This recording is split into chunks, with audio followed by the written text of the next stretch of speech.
সামান সাইজ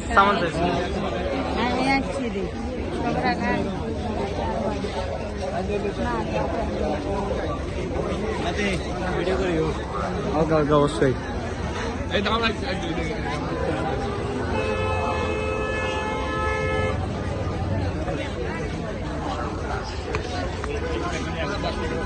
একটু দূরানে